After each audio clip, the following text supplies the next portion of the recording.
li yombal affaire bi tey ba ñuy gën a noot Palestine dafa am ay raisons yu bëri benn bu njëkk bi da ngay xool pour nga comprendre ko da ngay ñëw suñu réew fii Sénégal avant ñuy woote woo ci diine ji ak yooyu di jàppale Palestine dafa am ñu ci amoon doole muy les partis de gauche les partis de gauche waaw gis nga parti de gauche yooyu bi ñu leen faagaagalee suñu réew yi bokk na ci même intensité wu combat bi dafa néew doole boo seetloo après communauté religieuse yi tarixa yi si ñu jiitu woon daf ci amoon ñoo xam ne dañu taxawoon ci xeex boobu ñoom Baye Niass ak xalif yi fi jiitu woon dañ daan dem sax déplacé wu dem ba foofu parce que wax na ko léegi ñun fii jàpp nañ ne ci diine ji déjà ni ñu ko gëmee mooy foofu la yonent bi ràññaañee symbolique yi dafa bëri ba même noir yi mu tudd bu weesoo nu mu tuddati soudanais yi ak ñi wër éthiopiens yi fa dëkk nga xam ne Palestine mooy seen cosaan bu yàgg am na ci ay benn africain yu fa xam ne fii lañ jóge woon dem aji Màkka ñibbiseeguñu fii ñu takk fa jabar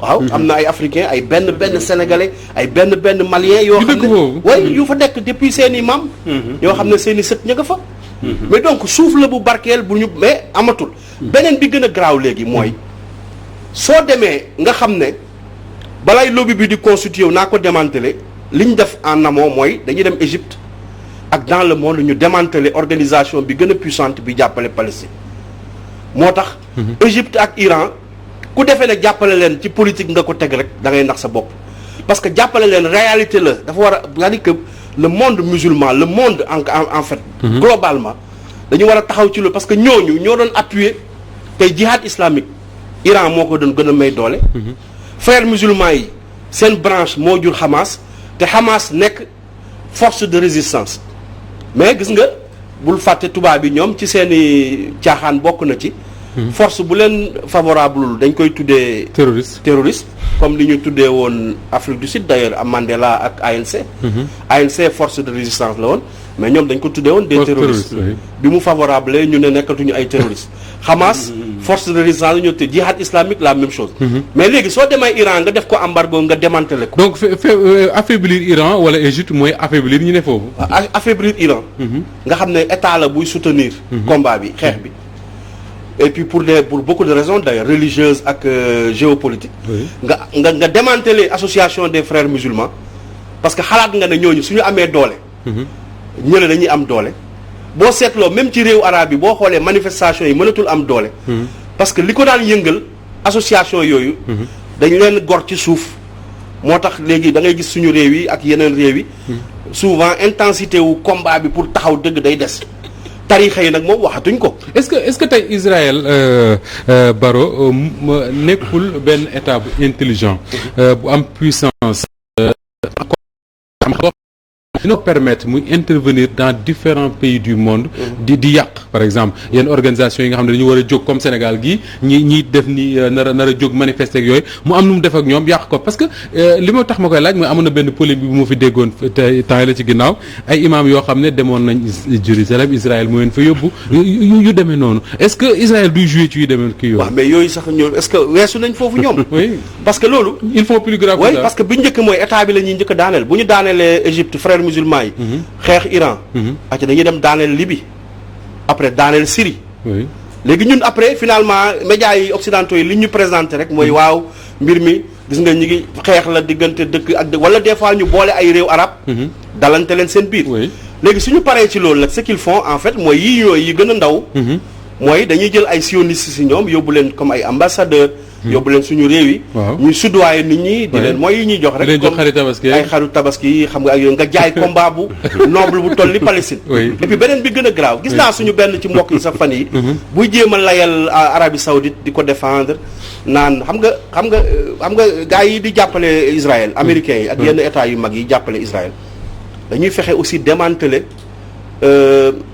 dañu fexe ba ci réew arabe yi mu am ñoo xam ne léegi signé nañu pacte ak Israël.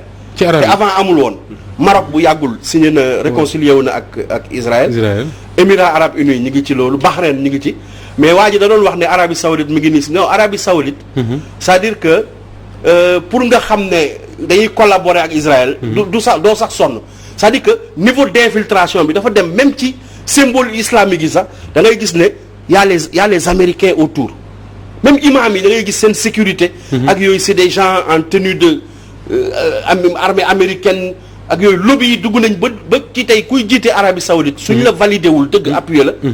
doo ko maintenant nag pour des raisons truc nit mën na bañ loolu naan non damay bañ parce que yonent bi juddoo fa sallallahu alayhi wasallam wala nekk fa woote fa ça n'a rien à voir avec l'État ak ñu dem seetaan ba ñu mën leen manipuler de sorte que combat bi dañ koy jaay mën a bàyyi américains yi ak juifs yi parce que aussi foofu Moustapha il faut que yéen médias yi ñu gën a leeral c'est-à-dire que Israël amul doole da ngay gis sénégalais bu ak africain bu ñu manipuler ba suy wax danaan ñoo fi ëpp xam-xam.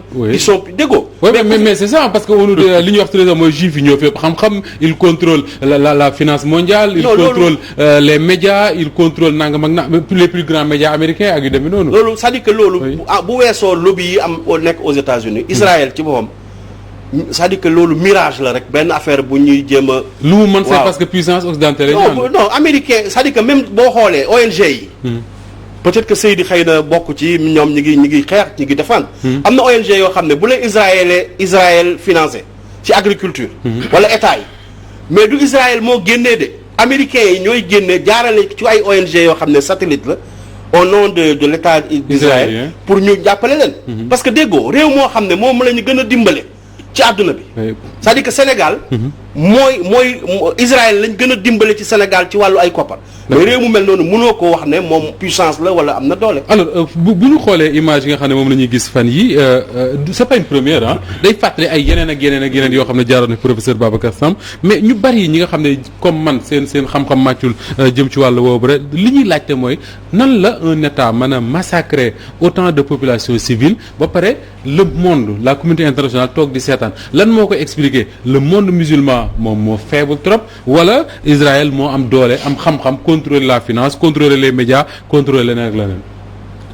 waaw li ko loolu xam nga ñëpp la choqué maanaam dañuy seetlu Occident temps bu ñu amee benn ethnie wala benn minorité religieuse wala même du genre. même question de genre maanaam ñi nga xam ne ay góor jigéen lañ ak yu ma xamul. bu fu ñu leen ne wala doole Occident yëpp mooy taxaw. ne dañuy défendre liberté dañuy défendre droit international. légalité internationale. kaawu Israël nag Israël ba ñu ko créer ñu ngi ko créer ci fëkk am doole ñoom dañu am ay asabaat maanaam. ba ñu créé gul Israël en 1948 kii wax na ko léegi professeur Chérif wax na ko léegi 1947 xam nga il y a le plan de partage de la Palestine xam nga partage boobu c'était injuste 54% la ñu jël 56% plutôt la ñu jël jox ko Israël jox 44 yi Palestine mais booy cette population bi israéliens yi ne représentait pas plus de 26%. donc les 75% 76% c'était des Palestiniens. léegi nag xam nga dafa waroon am état arabe ak état juif. du état palestinien de état arabe ak état juif en 1940 mais arabe yi masuñu nangu Israël am. arabe yi moo di woon guerre première guerre 48 li ko waral moo di ne le 11 mai. le 10 mai si guddi. la Angleterre génn ay troubam nga xam ne moom moo amoon li ñuy wax mandat si Palestine. le 11 Ben Gourion dal di déclarer l'indépendance. arabe yi ne du ci dal loolu moo di guerre. frères musulmans yi ak Égypte Jordanie Irak Syrie Liban ñëpp soto ñuy si dem Jérusalem nekk di problème bu rëy ñu indi waat loolu. ñu ne Jérusalem nag arabe yi moomuñu ko l'ONU la moo waxoon. ci droit.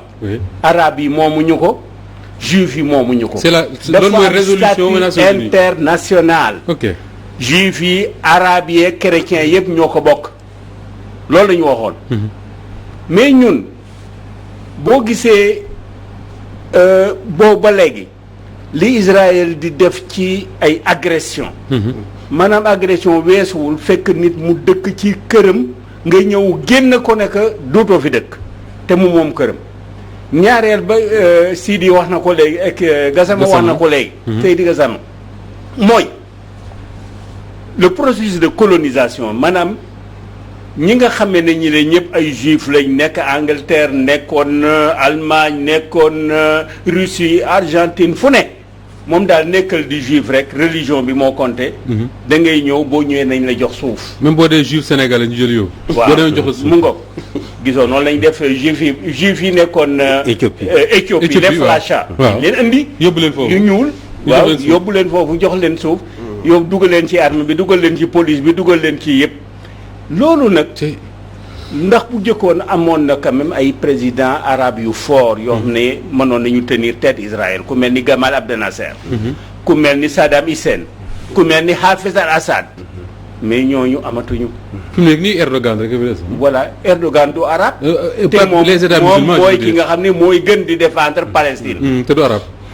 et Égypte depuis 1979 ba ñu xaatimee paix avec Israël boobu ba léegi Égypte nee na duutu guerre ak Israël États-Unis dana ko jox arme dana ko jox maanaam budget bu muy doxalee dana koy dimbali pour mu bañetee guerre ak Israël mukk ci àdduna loolu la ñu waxante. ah waaw waaw mën na la jox armée nga am doole am xaalis et tout mais doo guerre ak mooy Israël. accord de Camp David accord Camp David loolu la ñaareel ba Israël itam bul fàtte ne daf di nekk di puissance nucléaire am na bombe atomique. am na bombe atomique donc benn pays ñeme ñu ko attaqué pays yeneen yi amoon nañu xaalis di dimbali Palestine bu mel ni Arabie Saoudite Koweït même Bahreïn nekk Émirats arabes yi nga xam ne dañoo normaliser tey daan nañ ko def mais ki si gën taxaw mooy ba léegi nii mooy Qatar lépp luy infrastructure foofu rek maanaam bombardé yi ñu bombardé woon en 2007 en 2014 2016 yëpp presque Qatar moo ko financé et une partie de l'Union européenne et la France pour infrastructure yi ñu taxawaat Israël ñëwaat bombardé waat encore tey